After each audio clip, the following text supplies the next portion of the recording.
Hey, what's up, everybody? Welcome back to our journey from recovery to discovery. My name is John. I'm a human being, and I thought it would be fun to actually read from the Just for Today, which is the daily cult indoctrination manual for Narcotics Anonymous, and deprogram it together, line by line. So today is December 11th, and it is titled Misery is Optional. No one is forcing us to give up our misery. Basic text, page 29. It's funny to remember how reluctant we once were to surrender to recovery. I wasn't reluctant. I was having a really hard time and struggling in many ways, and was actually pretty willing to surrender my will in my life and be brainwashed. But I understand that a lot of people also are reluctant to come into the rooms and turn it over. We seemed to think that we had wonderful, fulfilling lives as using addicts, and that giving up our drugs would be worse than serving a life sentence at hard labor. I don't know. I think that a lot of people, when they get either coerced or come into the rooms, have a feeling that things might not be, quite totally perfect. On the other hand, there is that, how does the saying go, that my worst day clean is better than my best day loaded. Bullshit.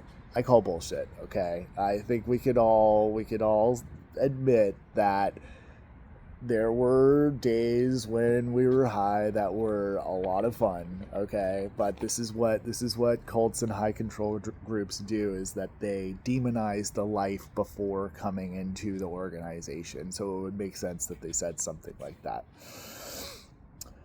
Our lives were miserable, but we were afraid to trade that familiar misery for the uncertainties of Forevery. Or recovery.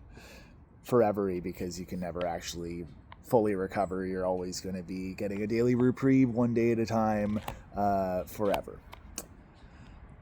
It's possible to be miserable in recovery too, though it's not necessary. Possible? I'd kind of say probable. I mean, when you come into a paradigm that essentially says that you are powerless over an aspect of your life that you're not actually powerless over, i.e. Drugs and alcohol, and then told that that you're insane, that you have to surrender your will and your life over to the care of God, but it's spiritual, not religious. And also you can replace God in this circumstance with NA or AA. Those words are interchangeable. And that you're never going to be able to move on, and that you're only going to be able to get a one day at a time reprieve from an imaginary disease that is doing push-ups in the parking lot, always lying in wait to pounce upon you. I would say that it's probable that there's going to be some misery in the program, likely. And I think that we can all agree that the stench of this can be picked up on if you go to the church basements. Where was I? Oh, no one will force us to work the steps, go to meetings, or work with a sponsor. It's true that no one will force us to do those things, but on the other hand, that there's the controlling hierarchy, the old timers that employ subtle and sometimes not so subtle shaming measures of not doing those things.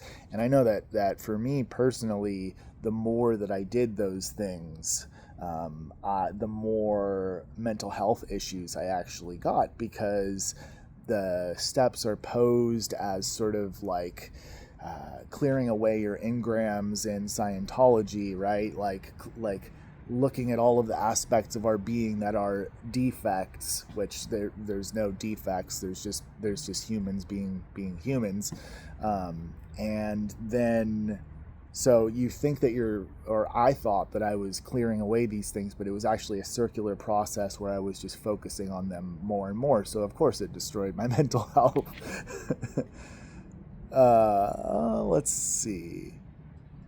But we do have a choice. We have already chosen to give up the misery of active addiction for the sanity of recovery. Sanity of recovery. I think recovery is actually pretty insane. I think that getting brainwashed into feeling that you have to go to a meeting every day to put at bay a disease that doesn't exist is insane. Now, if we're ready to exchange today's misery for an even greater peace, we have a means to do just that if we really want to. Just for today, I don't have to be miserable unless I really want to be. Today I will trade in my misery for the benefits of Forevery. Okay. First of all, what's with like the we's and r's? We're told that we're not unique, but that's complete and utter horse manure. Each one of us is a unique being. We have our own unique traits, our own unique preferences, and our own unique journey of moving past whatever problematic habit we might have. I think that there's some truth in that, like, we do have some power over our quote-unquote misery. Like, I have met some people, a couple, one or two maybe, when I was in the rooms that felt like they were these sort of like peaceful spiritual beings, but I also feel like there's a lot of like performative theatrics in the program too. And sometimes when I would like interact more intimately with those people, like they had their own baggage that they were dealing with, just like we all do. I think that it's possible to be miserable in the rooms. I think that you know, maybe I don't know. I went through a process of going through what's called a pink cloud when I first came into the rooms, where I felt, you know, love bombed and like I was a part of. And then over time, I would say that once the program itself, the steps and the shame-based, what I would encourage everybody to pay attention to as I do these like just for today readings, and as I talk about, or if I pull apart the literature and examine it from a critical thinking standpoint, is the shame and guilt based language. It's peppered all through the literature, and essentially it makes sense because we're talking about a religious cult that was taken from the Oxford group, which essentially was, you know, the AA and the 12 steps was Bill Wilson's kind of offshoot of that. In the Oxford group, there was this, it was focused on this paradigm of trying to be, it was called God control. And in the rooms that still exists, but you know, it's said that resentment is the number one offender, which, like, who said that? Who said that that's, like, is there a scientific journal that says that that's true? Anyway, so I think that this is a kind of BS argument that if you come into the rooms and if you work, you know, a thorough program, that you're not going to be miserable, because I'll speak of my experience. The exact opposite was true. The more I got immersed in the program, the more mental health issues I began to have, and the more I struggled, because I was always orienting my perspective of I'm broken, I am sick, I am diseased, I have tons of character defects, and I'm always focusing on them more. Anyway, that's my thoughts on the Just for Today of December 11th. I hope that you're having an amazing day, and I'm so proud of you for continuing on this journey of deprogramming and becoming more free, and hopefully not being miserable as you embark upon that process. All right, see you in the next one.